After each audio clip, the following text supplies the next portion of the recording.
فراز صدیقی اور اویس اقبال کی موریلٹی کے مطابق بیوی کو مارنا منع ہے، لیکن اللہ تعالیٰ کی موریلٹی کے مطابق قرآن مجید جتنے بھی ریلیجس اسکرپچرز ہیں ان میں ایک ایسی یونیک موریلٹی ہے جو بیوی کو مارنے کی اجازت دیتی ہے سورہ نساء کی 34ویں آیت میں، اور آپ اس موریلٹی کو جسٹیفائڈ سمجھتے ہیں۔ شادی جو ہے وہ اس کو ہم ادارہ اس لیے بناتے ہیں تاکہ ہم یہ جو پیٹریارکل سسٹم ہے اس کو جسٹیفائی کر سکیں۔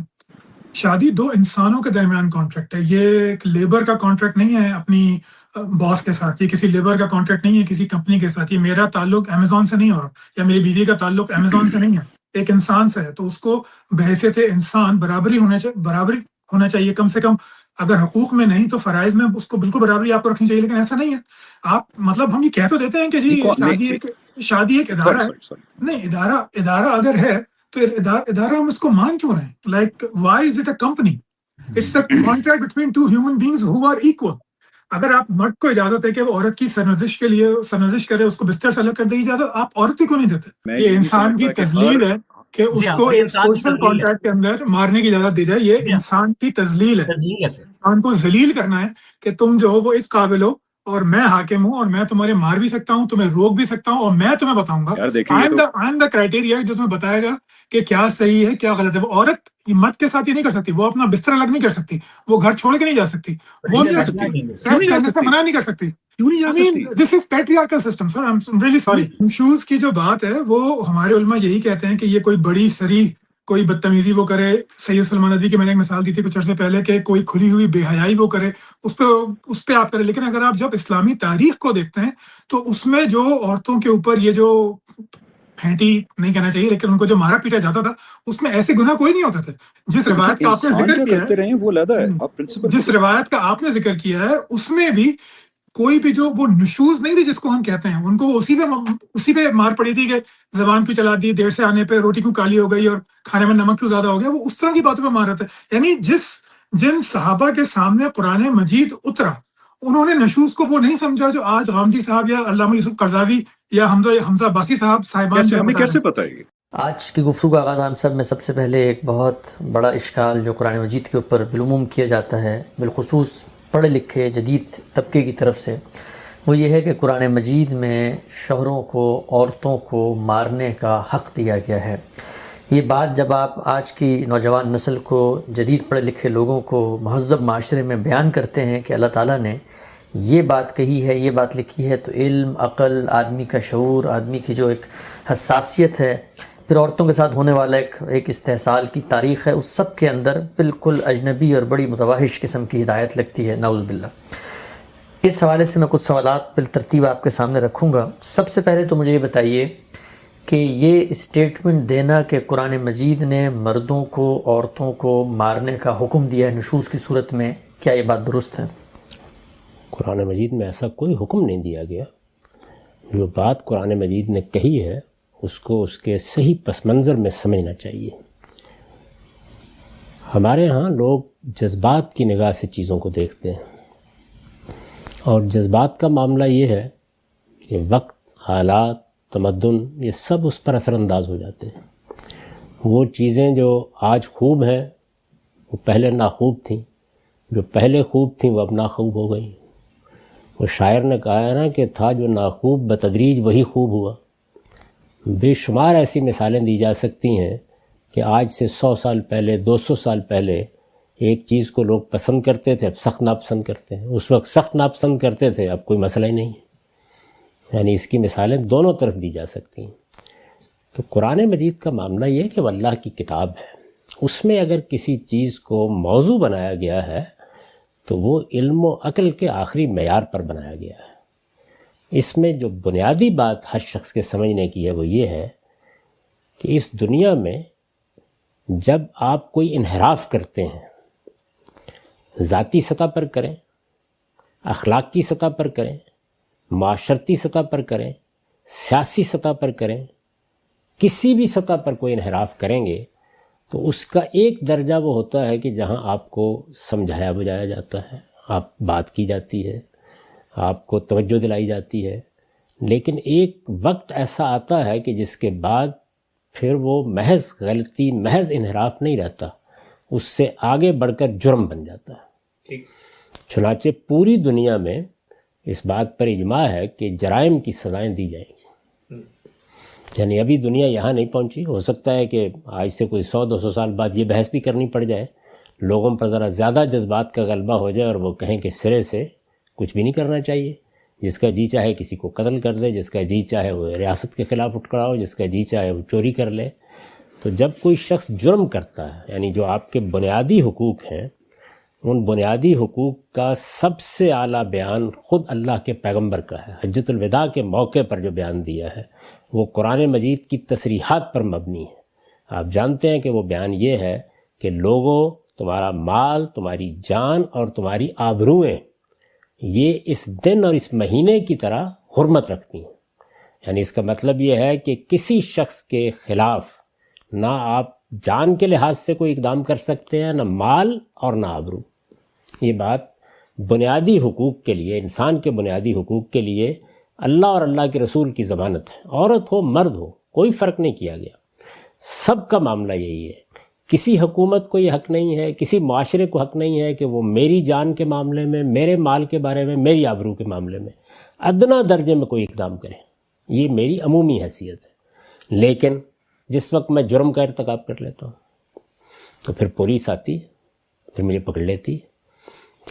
ایسا بھی ہوتا ہے کہ میرے مال پر بھی ہاتھ ڈال دیا جاتا ہے. جرم کے بعد ڈالتے ہیں نا, میری جان کے خلاف بھی اقدام کرنا پڑ جاتا ہے. یعنی وہ لوگ جو اس زمانے میں ہمیں رحمت کا درس دیتے ہیں, جب خود ان پر حملہ آور ہو گئے لوگ تو انہوں نے کیا کیا؟ آپ مختلف جنگوں میں دیکھ لیں, ہیروشیما اور ناگاساکی میں دیکھ لیں, آپ افغانستان میں دیکھ لیں, آپ عراق میں دیکھ لیں, تو جان کے بھی درپے ہوتے ہیں, مال کے بھی درپے ہوتے ہیں, آبرو کے بھی درپے ہوتے ہیں. آپ ایک آدمی کو پکڑ کے لے جا رہے ہیں, ابھی آپ نے دیکھے نظارے کہ ایک شخص کو پکڑ کے گرا دیا گیا ہے اس لیے کہ وہ جرم کر کے بھاگ رہا تھا. تو بنیادی حقوق کی جس طرح سے اس وقت دنیا میں ضمانت ہے, اسی طرح اللہ کا دین صدیوں پہلے اس کی ضمانت دے چکا ہے. بلکہ ہمارے نزدیک تو اللہ کے دین کی ابتدا سیدنا آدم سے ہوئی ہے, اور یہ جان, مال اور آبرو کی حرمت اسی وقت سے قائم ہے. کسی شخص کو حق نہیں ہے, نہ مرد کو نہ عورت کو, کوئی کسی کے خلاف اقدام نہیں کر سکتا. تاہم جب جرم ہوگا تو پھر اقدام کریں گے نا. اللہ تعالیٰ بھی کہتے ہیں کہ کریں گے. ایک شخص نے قتل کر دیا ہے تو اب سزا دی جائے گی, چوری کی ہے تو سزا دی جائے گی, ملاوٹ کی ہے تو پکڑا جائے گا. تو جان, مال, آبرو کو جو حرمت حاصل ہے کہ آپ ہاتھ نہیں اٹھا سکتے, آپ مال نہیں لے سکتے, آپ آبرو کے خلاف کوئی اقدام نہیں کر سکتے, یہ حرمت اس وقت ختم ہو جاتی ہے جس وقت کوئی شخص جرم کا ارتکاب کرتا ہے. آپ جرائم کو دیکھیے, یہ میں نے ابھی بعض جرائم کا ذکر کیا, یہ چوری ہے, یہ ملاوٹ ہے, یہ غبن ہے, بہت سے جرائم ہیں. سب سے بڑا جرم کیا ہے؟ سب سے بڑا جرم سرکشی ہے. یعنی آپ ریبیلیس ایٹیچیوڈ کے ساتھ سامنے آ گئے. کس کے مقابل میں سرکشی؟ یعنی ایک ہمارا خالق ہے, اس کے مقابل میں سرکش ہو گئے. اللہ اور رسول کے مقابل میں سرکش ہو گئے. دوسری, آپ ریاست کے سامنے سرکش ہو گئے. ریاست کا نظم انسان نے اس لیے قائم کیا ہے کہ لوگوں کو اختیار کے سوء استعمال سے بچایا جائے. یعنی مجھے چور سے بچایا جائے, ڈاکو سے بچایا جائے, قاتل سے بچایا جائے. اسی لیے نا ریاست کے اس نظم میں ریاست کے خلاف اٹھ کھڑا ہوا, سرکشی اختیار کر لی میں نے. ریاست کی بات کر رہا ہوں میں, حکومت زیر بحث نہیں ہے. جو نظم اجتماعی دنیا میں قائم ہے تو سرکشی. اسی طریقے سے ایک بہت بڑا ادارہ ہے, وہ کیا ہے؟ وہ خاندان کا ادارہ ہے. یہ خاندان کا ادارہ, یعنی پہلے میں نے کس کا ذکر کیا؟ ذات خداوندی کا, وہ میرا خالق ہے. اس کے مقابلے میں سرکشی, اس کے مقابلے میں سرکشی اور استکبار. قرآن مجید یہ کہتا ہے کہ اگر اللہ کے مقابلے میں سرکشی اختیار کر لیے, یہاں واضح کر دوں میں کہ سرکشی کوئی عام غلطی نہیں ہوتی, گناہ نہیں ہوتا. گناہ کرنے والا سرکش نہیں ہوتا, اس سے غلطی ہو جاتی ہے, وہ ندامت میں مبتلا ہوتا ہے, وہ ایڈجسٹ کرتا ہے, وہ توبہ کرتا ہے, وہ رجوع کرتا ہے. بغاوت کر دی آپ نے اللہ تعالیٰ سے, تو اللہ اور رسول کے خلاف بغاوت کو استکبار کے لفظ سے تعبیر کیا ہے. جب استکبار کا جرم ہو گیا تو فرمایا ہے کہ اونٹ سوئی کے ناکے میں داخل ہو سکتا ہے, یہ شخص اب سزا سے نہیں بچ سکتا, اس کو جہنم میں جانا ہوگا. یہ سرکشی اتنا بڑا جرم ہے. یہی سرکشی ہے کہ آپ ریاست کے خلاف اختیار کریں. ریاست کے خلاف جب اختیار کرتے ہیں تو فوجیں نکل کھڑی ہوتی. کوئی گروہ ہے تو آپ ڈیزی کٹر بموں سے اڑا دیتے ہیں. سرکشی ہے نا. اندر اختیار کر کے دیکھ لیں، باہر اختیار کر کے دیکھ لیں، یعنی یہ پھر اس کے بعد کوئی بنیادی حقوق، جان مال کی حرمت، کوئی چیز باقی نہیں رہتی۔ آخری چیز کیا ہے؟ خاندان کے ادارے کے خلاف سرکشی۔ یہ خاندان کا ادارہ خدا کی اسکیم سے بنایا گیا ہے۔ کیوں بنایا گیا ہے؟ بچے کی پرورش اور نگہداشت کے لیے، ورنہ آزادانہ جنسی تعلق ٹھیک تھا۔ اگر بچوں کا معاملہ نہ ہونا ہوتا تو کوئی ضرورت نہیں تھی کوئی پابندی لگانے کی۔ لوگ جس طریقے سے کھانا کھاتے ہیں، یہاں اس ریستوران میں کھا لیا، اس میں کھا لیا، یہی صورت جنسی تسکین کی بھی ہوتی۔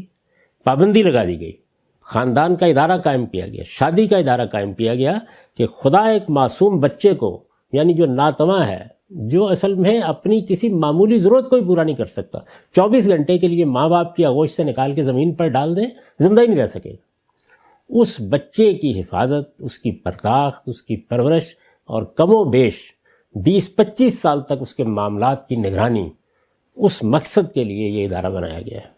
یہ ادارہ بنتا ہے ایک عہد سے۔ وہ عہد یہ ہے کہ اس ادارے میں شوہر کی حیثیت سے مرد سربراہی کے مقام پر ہوگا۔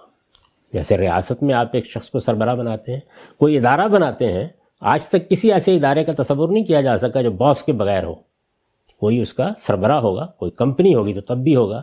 تو یہ ادارہ بھی ایک سربراہ کے ساتھ بنے گا، اس کے نتیجے میں اخراجات کی اور معاشی جدوجہد کی ساری ذمہ داری اس پر ڈال دی گئی ہے۔ یہ موضوع ہے اس مقام پر زیر بحث کہ یہ ادارہ میں نے بنایا ہے۔ اللہ تعالیٰ کہتے ہیں اس ادارے میں میں نے سربراہی کی حیثیت شوہر کو دی ہے، اس لیے دی ہے کہ وہی یہ ذمہ داری اٹھا سکتا ہے، اور ذمہ داری میں سب سے بڑی چیز کیا ہے؟ کما کے لانا۔ عورت کمائے، جو جی چاہے کرے، اس پہ کوئی پابندی نہیں ہے، لیکن کما کر لانے کی ذمہ داری اس پر نہیں ہے۔ وہ شادی کرنے کے بعد آ کے کہے کہ میں یہاں لیٹی ہوئی ہوں اور سارا دن یہیں لیٹوں گی، کوئی اس کو نہیں پوچھ سکتا۔ اسلامی قانون کے مطابق کوئی اسے کہہ بھی نہیں سکتا کہ تم معاش کی جدوجہد کرو، لیکن شوہر کو 24 گھنٹے بھی نہیں دیے جا سکتے۔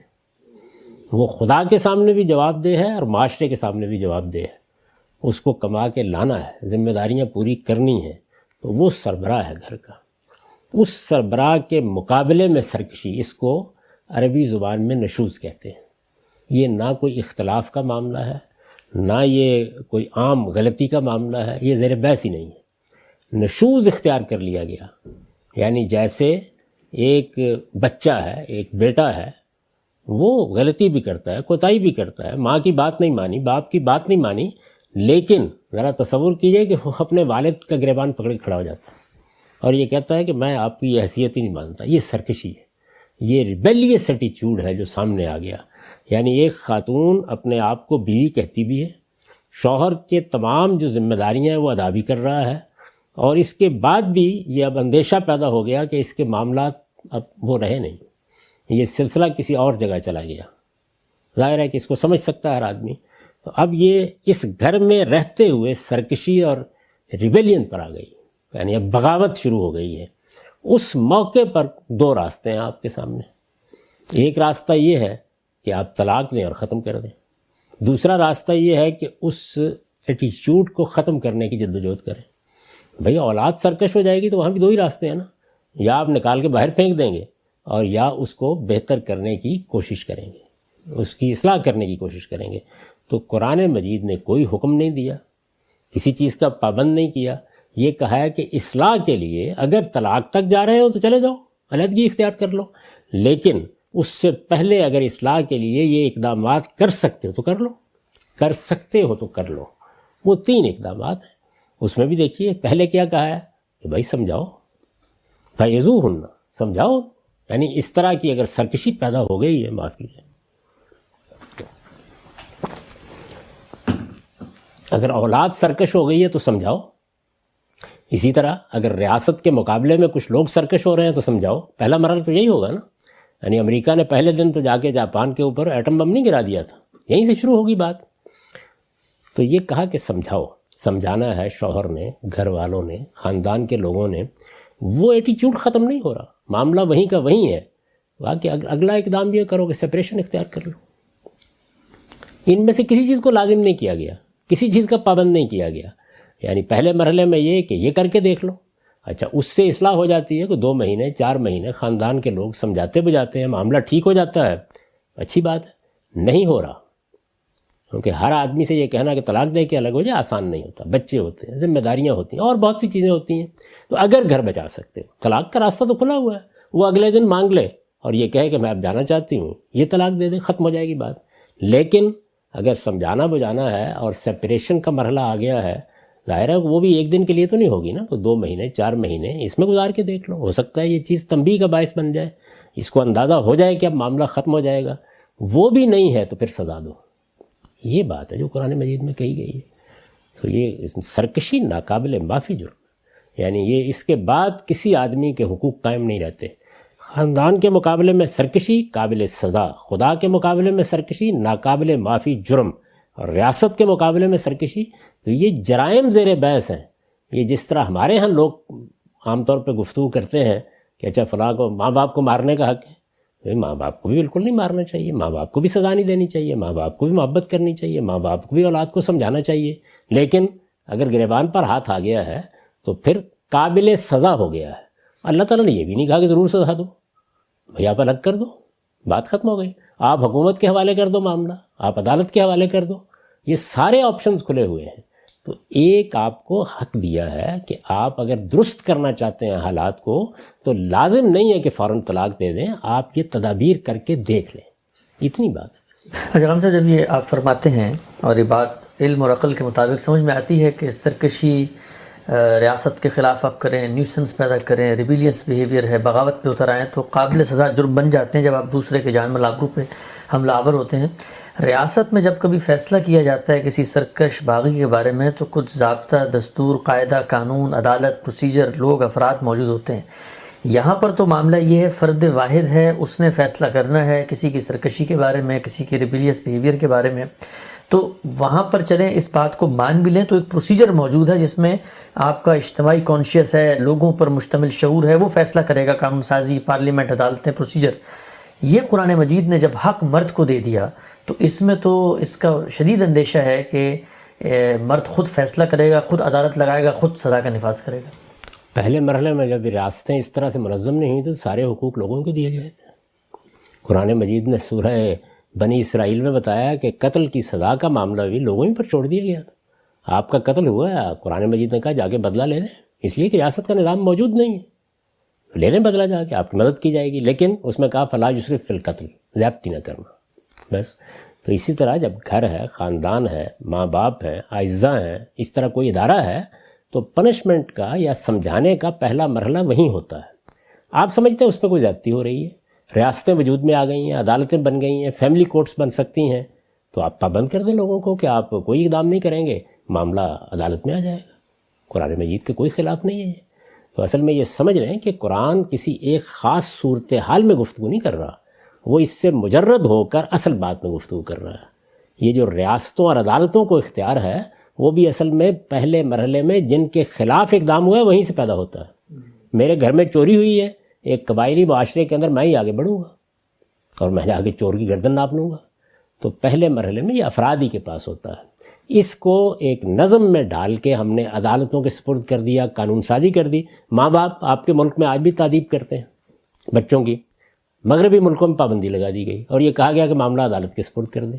آپ کو پورا حق ہے کہ جس طرح وہاں آپ نے یہ پابندی لگائی ہے اسی طرح پابندی یہاں بھی لگا دیں، اور یہ کہیں کہ اگر نوبت یہاں تک پہنچ گئی ہے، یعنی آپ طلاق بھی نہیں دینا چاہتے، اصلاح بھی کرنا چاہتے ہیں، کوئی بات ماننے کے لیے بھی تیار نہیں، سرکشی اپنی انتہا کو پہنچ رہی ہے، تو پھر عدالت کے سپرد کر دیں معاملے، اس میں کوئی معنی نہیں، ٹھیک ہے بالکل۔ تو یہ غم صاحب اللہ میاں کے علم میں نہیں تھی یہ بات کہ نعوذ باللہ یہ مرد حضرات جو ہیں زیادتی کریں گے اور منظم معاشرہ بنے گا، عدالتیں ہوں گی، تو وہ حکم دیتے وقت اس چیز کی رعایت کرتے کہ وہ شوہر کو یہ حکم دیتے نہ، وہ مطلب وہ یہ ایک عمومی حکم دیتے کہ عورت یہ کرے تو سزا کا حق ہوتا ہے، شوہر کو فریق کیوں بنا دیا اس میں؟ پہلے مرحلے میں افراد ہی کو یہ حق دیا جائے گا، یعنی کہ کیا کرتے اللہ تعالیٰ مجرد آسمان پر یہ بات کر دیتے، پھر بھی نفاذ ایسے ہی ہونا تھا۔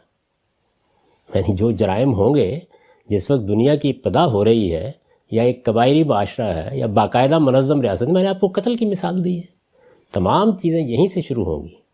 یعنی اللہ تعالیٰ پہلے ایک منظم ریاست بناتے، عدالتوں کا نظام قائم کرتے، اس کے بعد اپنا قانون اتارتے، بہت صحیح جگہ سے سارے قانون کی بنیادیں۔ چنانچہ قتل میں دیکھیے سورہ بنی اسرائیل میں یہ کہا ہے کہ آپ جائیں، آپ جا کے اپنا بدلہ لے لیں، قصاص لے لیں، آپ کو حق حاصل ہے، آپ کا قتل ہوا ہے، آپ کی مدد کی جائے گی، لیکن اس میں زیادہ حقوق اس نظم میں آتے ہیں.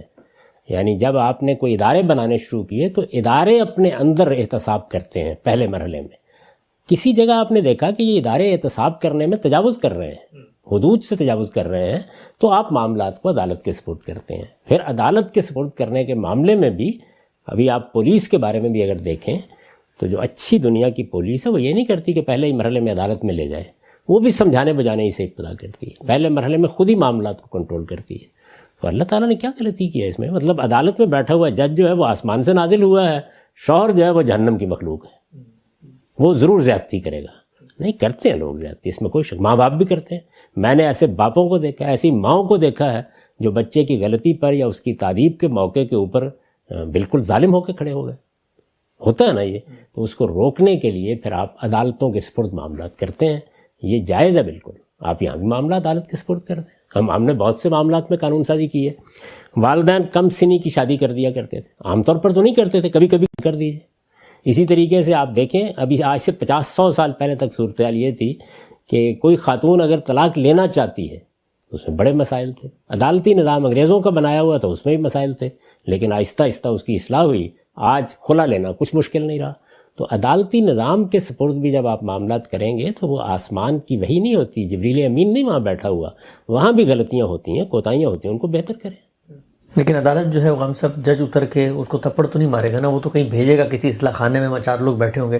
یہاں تو شوہر کو آپ نے حق دے دیا اور کہا مارو اس کو، مطلب مار سکتے ہیں. میرے بھائی جج وہی سزا دے گا نا جو قانون میں مقرر ہوگی، یعنی بھیج دے گا ہر جگہ. پھانسی کی سزا نہیں دیتا، قتل کی سزا نہیں دیتا، کوڑوں کی سزا نہیں دیتا. پھر آپ ساری سزائیں ختم کر دیں. تو جو سزا قانون میں مقرر ہے وہ دیں گے. تو یہاں پر بھی کوئی خاص صورت نہیں معین کی گئی. یہ کہا گیا کہ سزا دو. سزا دینے کی صورتیں گھروں کے اندر یہی ہوتی ہیں کہ آپ نے بچے کا کان مروڑ دیا، آپ نے کوئی تھپڑ مار دیا، لیکن سزا دینے کی دوسری صورتیں ایجاد کر لیں. میں کب کہہ رہا ہوں کہ آپ ایک خاص سزا دیں گے؟ یہ جرم قابل سزا ہو گیا ہے. یعنی اصل چیز جس کو سمجھنا ہے وہ یہ ہے، جرم قابل سزا ہو گیا ہے. خدا کے مقابلے میں سرکشی ہو گئی ہے تو جرم ناقابل معافی ہو گیا ہے. ریاست کے مقابلے میں سرکشی ہو گئی، جرم ناقابل سزا ہو گیا ہے. بیوی نے شوہر کے مقابلے میں، اولاد نے والدین کے مقابلے میں سرکشی اختیار کر لی ہے. یہ ذہن میں رکھیں.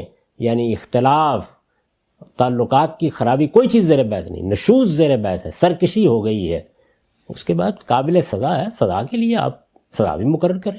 بہت سے جرائم تھے جن کی سزائیں پہلے اور ہوتی تھیں، اب کچھ لوگوں نے جیل کی سزا، کچھ نے جلاوطنی کی سزا. ابھی ہمارے ملک میں بعض بڑے سنگین جرائم ہوئے ہیں، بحث ہو رہی ہے وہاں کیا سزا دی جائے. وہاں پہ ایسی نادر سزائیں تجویز کی جا رہی ہیں، مثلا یہ کہ ایک آدمی کو نامرد کر دیا جائے. تو ہر جگہ کیا عدالتیں جو وہ اطمینان کے ساتھ بھیج دیتی ہیں. جرم کے لحاظ سے آپ کریں قانون سازی، کون روکتا ہے اس میں؟ یعنی دین نے کوئی پابند نہیں کیا، یہ نہ کوئی حکم دیا ہے، نہ پابند کیا ہے، نہ لازم کیا ہے. ایک خاص صورتحال میں آپ کو ایک تدبیر اختیار کرنے کی اجازت دی ہے. اچھا غلام صاحب، یہ آپ نے فرمایا خدا کے خلاف وہ بغاوت، سرکشی سنگین جرم ہے، ریاست کے خلاف وہ سنگین جرم ہے، خاندان کے خلاف وہ. خدا کے خلاف میں جب آپ نے کہا مرد عورت دونوں حکم کے مخاطب ہیں، ریاست میں مرد عورت دونوں حکم کے مخاطب ہیں، یہ خاندان کے بارے میں اللہ میاں نے صرف عورت کو کیوں مخاطب کیا؟ سرکشی تو مرد بھی کر سکتا ہے کسی سے، یاری اشنائی کر رہے خاندان کا ادارہ، بلکہ اکثر تو بربادی وہاں سے ہوتی. ان کو تو مخاطب بھی نہیں کیا، نہ ان کو کسی نے کہا مار سکتے ہو. جب ایک نظم اجتماعی آپ قائم کریں گے تو اس نظم ہی کو مخاطب کریں گے. ریاست کو مخاطب کر کے کہا جاتا ہے کہ جو لوگ اس کے ہاں رہتے ہوں، مرد ہوں عورت ہوں، ان کو سزا وہ دے گی، میں دے سکتا ہوں. اچھا اگر فرض کیجئے کہ ہمارا حکمران سرکشی اختیار کر لے تو یہ سزا دینے کا حق مجھے حاصل ہو گیا. پھر کوئی سسٹم ہوگا نا. تو ظاہر ہے کہ جہاں کوئی نظم قائم کیا جائے گا وہاں پر پہلے اصل میں جدید ذہن اس نظم کو قبول ہی نہیں کر رہا. وہ موجود ہے نظم، ماں باپ کو ایک برتری دی گئی ہے. قرآن مجید نے جنس کی بنیاد پر کوئی برتری نہیں دی کسی کو. جو رشتے ہیں ان سے جو ادارہ وجود میں آ رہا ہے اس میں میری ماں مجھ سے برتر ہے اور میری ماں مجھے سزا دے سکتی ہے. اخلاقی لحاظ سے حق حاصل ہے اس کو. عورت ہے نا، میں مرد ہوں، اس عمر میں بھی سزا دے سکتی. تو یہ رشتے کا مسئلہ ہے. شوہر جو ہے وہ ایک رشتہ ہے، وہ مرد نہیں ہے محض. ہر مرد کو حق نہیں دیا گیا. اس رشتے میں جب آپ آ گئے ہیں، آپ باس ہیں، آپ باقی چھوڑ دیجئے. سڑک پر کھڑا ہوا کانسٹیبل، پولیس کا ایک عام سپاہی ملک کے سربراہ کو روک سکتا ہے یا نہیں روک سکتا؟ روک سکتے ہیں لیکن تھپڑ تو نہیں مار سکتے. نہیں سزا اس کو اگر کوئی جرمانہ کرنے کا حق دے دے کر دے گا جرمانہ. اور اگر یہ حق آپ دیں گے کہ وہاں پہ کان پکڑوا لے تو پکڑوائے گا نا. آپ سزا پر گفتگو کر رہے ہیں, بھائی سزا پہ تو قانون سازی ہونی ہے, کر لیں. گھروں کے اندر تو یہی سزا ہو سکتی تھی کہ کسی نے کسی کے کان گرم کر دیے, کسی نے کسی کو کچھ کہہ دیا. گھروں میں تو یہی ہوگا. والدین کیا کرتے ہیں, جس وقت آپ ریاست کی سطح پر سزاؤں کی تنظیم کرنا چاہتے تو کر لیں, کس نے روکا ہے. تو کون سے بھی شوہر یعنی اگر 10 سال کے لیے جیل میں ڈال دینا, نفسیاتی لحاظ سے آدمی کو مریض بنا دینا, مجرموں میں جا کے رکھ دینا, ایک سگریٹ اور بیڑی کے لیے ترسانا, وہ آپ کو جرم نظر نہیں آتا. میں نے اپنے بچے کو ایک تھپڑ مار دیا, یہ آپ کو تھپڑ مار دیا, یہ کیا چیز ہے بھائی. تو سزاؤں پر گفتگو کسی وقت کرنی ہے تو کریں میرے ساتھ, اس پہ ہم کریں اس گے. پر بھی گفتگو. یعنی اصل چیز یہ ہے کہ قابل سزا ہو گیا اس کو سمجھیں, اور جب سزا خاندان میں دینے کا موقع آئے گا تو خاندان کے بڑے ہی دیں گے. لیکن اگر آپ اس کو روکنا چاہتے ہیں تو دین کو کوئی اعتراض نہیں, آپ کریں قانون سازی, روک دیں بات. تو یہ ہم سے مرد اگر نشوز پہ اتر آئے تو اس کے جو قرآن کی کون سی آیت ہے کہ اس میں بتایا گیا ہو کہ اس کو بھی سزا دے گا, بھلے معاشرہ دے گا. بالکل اسی طرح ہوگا. یعنی اگر بیٹا ہے تو ظاہر ہے کہ باپ ایک برتر جگہ پر ہے, بیٹا ہے تو ماں اس کو تنبیہ کر سکتی ہے. اگر ماں سرکشی پر اتر آئے تو نہ نہیں کریں گی. نہیں تو کسی اور کے پاس جائیں گے نا. نہیں, بیٹے کو کیوں نہیں حق دے رہے آپ وہاں. بھائی پہلے اس چیز کو مانے. اصل میں آپ ذہنی لحاظ سے اس کو تسلیم ہی نہیں کر رہے کہ کوئی رشتوں کا تقدس ہے, کوئی برتری ہے, کوئی بڑا ہے, کوئی چھوٹا ہے. اس کو مانے نا. پہلے میری ماں نے دیکھا کہ میں بیٹے کی حیثیت سے اس کے مقابل میں سرکش ہو رہا ہوں, تو اب مجھے بتائیں کہ ماں کو سزا کا حق دے دیا آپ نے, یا سزا کا حق دیں گے, یا سرزنش کا حق دیں گے, یا یہ کہیں گے کہ اب معاملہ سپرد ہو جانا چاہیے. اب آپ الٹ کے مجھے کیوں نہیں حق دے رہے ماں کو سزا دینے کا. ماں بھی سرکش ہو جاتی ہے. تو اسی طرح شوہر کو جب ایک مرتبہ اپنے ادارے کے سربراہ کی جگہ دے دی ہے تو اب اس کی سرکشی کو پھر معاشرے کے پاس جانا ہے. اگر یہ صورت آپ کر دیں گے تو پھر تو انارکی ہو گئی. یعنی بیٹے کو حق دے رہے ہیں کہ باپ کے گریبان پہ ہاتھ ڈال دیں گے, ماں کے گریبان پہ ہاتھ ڈال دیں. تو اللہ تعالیٰ نے جو خاندان کا نظم قائم کیا ہے, اس نظم میں جس کو ایک درجہ برتری دے دی گئی ہے وہ سزا کا نفاذ کرے گا اگر کرنا ہے. اگر آپ نے اس کو حق دینا, میں نے تو کہا روک دیں, وہ کرے گا. یعنی والدین کریں گے بچوں کے معاملے میں, بچے والدین کے خلاف نہیں کریں گے. اچھا ہم سب اس میں یہ وہ تہذیب ہے, یہ وہ معاشرت ہے, یہ وہ حسن ہے, یہ وہ مراتب کا فرق ہے کہ جس کو اگر قائم نہ رکھا جائے تو پھر صرف انارکی ہوتی ہے. اس میں آپ بالکل کہہ سکتے ہیں کہ جی جب آپ والدین کو بھی دیا ہم نے حق تو وہ بچوں پر زیادتی کر ڈالتے ہیں بعض موقعوں پر. تو زیادتی کر ڈالتے ہیں کو روکنے کے لیے پہلے کیا ہوتا تھا, خاندان, معاشرہ, بڑے وہ ہاتھ پکڑ لیتے تھے. اب کیا ہے, منظم ریاستیں. تو آپ کریں قانون سازی, روک دیں لیکن وہ قابل سزا جرم ہے. پھر آپ بتائیں کہ کیا کریں گے اصلاح کے لیے. محض روک دینا کافی نہیں ہے, اب آپ کو بتانا پڑے گا نا. تو اس کے لیے قانون سازی کریں. ہمارے یہاں خود ہمارے ملک میں, ملیشیا میں, مصر میں بہت سی جگہوں پر بہت سے قوانین بنے. شادی کے بارے میں قوانین بنے. عام حالات میں لوگ شادی کر لیتے تھے. اب آپ نے قانون بنایا نا اپنے یہاں, فیملی لا آرڈیننس, اس میں یہ طے کیا گیا کہ شادی کرنے کے لیے یہ طریقہ ہوگا, یہ اجازت لی جائے گی. طلاق کے معاملات اسی طرح گھروں میں ہو جاتے تھے, بس زبانی طلاق دے دی, بات ختم ہو گئی. پھر آپ نے ایک فیملی لا آرڈیننس بنا کے ایک پورا طریقہ, ایک پروسیجر بنایا. تو پروسیجر, کسی جرم کے بعد پروسیجر کیا ہوگا, یہ بنانے کا حق اللہ تعالیٰ نے ہر حکومت اور ہر معاشرے کو دیا ہے. ضرور بنائیں, روک دیں اس چیز کو. اچھا ہم سے یہ جو کہا جاتا ہے کہ جی سرکشی ہو گئی ہے اور اب ان مراحل سے گزر کے آپ کی جو بیوی ہے وہ نشوز پہ اتر آئی ہے تو آپ تعدیب کر سکتے ہیں, کان گرم کر سکتے ہیں, آپ اس کو تھپڑ مار سکتے ہیں. تو سوال یہ ہے کہ یہ جو اس طرح کے اقدامات ہیں ہم بالعموم دیکھتے ہیں, بچوں کو جب آپ نے مارا تو وہ تو اور بگڑ جاتے ہیں. تو سرکشی کو روکنے کا جو طریقہ مثلا اللہ میاں نے ایک پروسیجر بتایا, اس میں یہ جو آخری بات ہے یہ تو عام مشاہدے کے تحت سرکشی کو بڑھانے کا باعث بن جاتی ہے. پہلے وہ کسی بے عقلی کی بات میں مبتلا ہو کے سرکش ہوتی ہے, تو پھر تھپڑ مار دیا تو وہ تو انا کا مسئلہ بنا لیتی ہے. تو نہ کریں, پابند کیے, حکم دے دیے, حالات کے لحاظ سے دیکھیں. یعنی بندہ کون ہے, معاملہ کس کے ساتھ ہے, خاتون کون ہے, کوئی اجڑ گنوار ہے, کوئی پڑھی لکھی ہے, بات کی جا سکتی ہے, معاملہ پہلے ہی مرحلے میں سیٹل ہو سکتا ہے. اللہ تعالیٰ نے کون سا آپ کو ہدایت کر دی ہے کہ آپ ضرور یہ کام کریں. وہ تو بلکہ آپ کو روک کر بیٹھ گیا ہے کہ یہ پہلے ان دونوں مراحل سے گزاریں بات کو. یعنی یہ تو نہیں ہے کہ آپ غصے میں آ گئے ہیں, آپ کو ان مرحلوں سے گزرنا ہے پہلے. اور اس میں سب سے دلچسپ چیز یہ ہے کہ ادھر اس بیچارے کے اوپر تو تنقید ہو رہی ہے, اس کے بارے میں گفتگو نہیں ہو رہی کہ تم ہی سرکشی نہ کرو, باز آ جاؤ اس سے. یعنی بچے کو بھی تو کوئی بات کرے نا, اولاد کو بھی کوئی بات کرے تو اصل میں دونوں جانب معاملہ ہوگا. تو اللہ تعالیٰ نے تو بلکہ آپ کو غصے میں، انتقام میں، ہیجان میں کوئی اقدام کرنے سے روک دیا ہے. نہیں کر سکتے آپ. پہلے آپ کو نصیحت کے مراحل سے گزرنا ہے، پھر آپ کو سپریشن کے مراحل سے گزرنا ہے، اس کے بعد کے مرحلے کے بارے میں جو قانون سازی کرنی ہے کریں، کوئی رکاوٹ نہیں اس میں. لیکن ان جذبات سے بالا تر ہو کر پہلے اصول قانون کو سمجھیں کہ سرکشی قابل سزا جرم ہے، اور قدیم زمانے میں بھی اگر سرکشی کا ارتکاب ہوا ہے تو سزا کے تمام پہلو، خواہ وہ ریاست سے متعلق تھے خواہ معاشرے سے، وہ خاندانی کے اندر ہوتے تھے سب کے سب. انہی کو آگے بڑھ کر ہم نے ریاست کے نظام میں بدلا ہے. تو ہم سے بھی سرکشی جو ہے، مطلب جب بھی ہم کوئی تعریف متعین کرتے ہیں تو اپلائڈ صورتوں میں وہ لاگو ہو رہی ہے یا نہیں ہو رہی، اس کا فیصلہ کون؟ مثلا ایک عورت کہتی ہے کہ میں نے نوکری کرنی ہے اور شوہر کہتا ہے کہ نہیں تم گھر در کی ذمہ داریاں سنبھالو، اور وہ نوکری پہ چلی جاتی ہے، تو یہ سرکشی ہوگی. یہ تو اختلاف رائے ہے. اس نے تو بات نہیں مانی نا شوہر کی، چلی گئی. بات نہ ماننا بھی سرکشی نہیں ہوتی. بہت سی باتیں ہمارے بچے نہیں مانتے، بہت سی باتیں اپنی بات کر دیتے ہیں.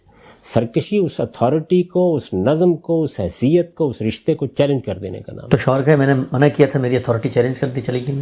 شوہر کہے گا تو اس پہ گفتگو ہو جائے گی نا. یعنی جب یہ کہے گا تو اللہ تعالیٰ کیا کہہ رہے ہیں کہ سمجھاؤ. وہ سمجھانے کے مرحلے میں اپنے والدین کے پاس جائے گی، اپنے اعزا کے پاس جائے گی، اپنے دوستوں کے پاس جائے گی، اور جا کر کہے گی یہ مجھ سے ایک ناجائز مطالبہ کر رہا ہے. تو سمجھانے کے مرحلے میں بات ختم ہو جائے گی. یعنی یہ چھلانگ لگا کے آپ نے کیوں جانا ہے اس جگہ کے اوپر؟ پہلے بہت سی بات ہوگی، ہو جائے گا. سرکشی کیوں پیدا ہو رہی ہے؟ اسی طرح مرد کے اندر پیدا ہو رہی ہے تو ظاہر ہے کہ وہ بیٹھی رہے گی. اس کو حق حاصل ہے کہ وہ اس کے خلاف خاندان کے پاس جائے، اعزا کے پاس جائے، اور اگر کوئی عدالتی نظام موجود ہے تو اس کے پاس چلی جائے، دونوں کے پاس. لیکن خود اس کو اقدام کرنے سے کیوں روک دیا گیا؟ اس لیے کہ فرق مراتب قائم رہے. اس کے بغیر کوئی سوسائٹی نہیں چل سکتی.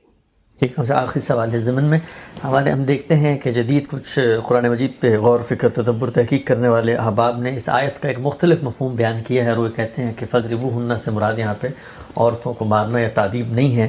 تو زبان کے لحاظ سے میں چاہتا ہوں آپ بالکل تحلیل کر کے بتا دیں کہ یہاں اس طرح کی کوئی توجیہ جو بالعموم عقلی لحاظ سے کافی قابل قبول لگتی کہ اچھا چلو مار پیٹ کا معاملہ نکل ہی گیا قرآن سے، تو وہ ہو سکتا ہے کہ اس کا قتل کا معاملہ بھی نکال دیں قرآن مجید سے، چوری کی سزا کا معاملہ بھی نکال دیں، فارغ کریں اس بات کو. قرآن مجید اس جذباتیت کو تسلیم نہیں کرتا. وہ صاف صاف طریقے سے کہتا ہے کہ اصلاح ہوگی، نصیحت ہوگی، سوسائٹی کام کرے گی، گھر کے معاملات میں بھی یہی ہوگا، عدالتوں میں بھی یہی ہوگا، پولیس کو بھی یہی کرنا چاہیے ابتدا میں. لیکن اگر جرم اس جگہ پہ ہو گیا ہے کہ جس کے بعد سزا ہی دینی ہے تو سزا دی جائے گی. باقی یہ کہ اس طرح کی باتیں جو لوگ کرتے ہیں کہ اپنی طرف سے ایک معنی ڈال دیے آیت میں، ان کو پھر قرآن مجید کا ویسے ہی انکار کر دینا چاہیے.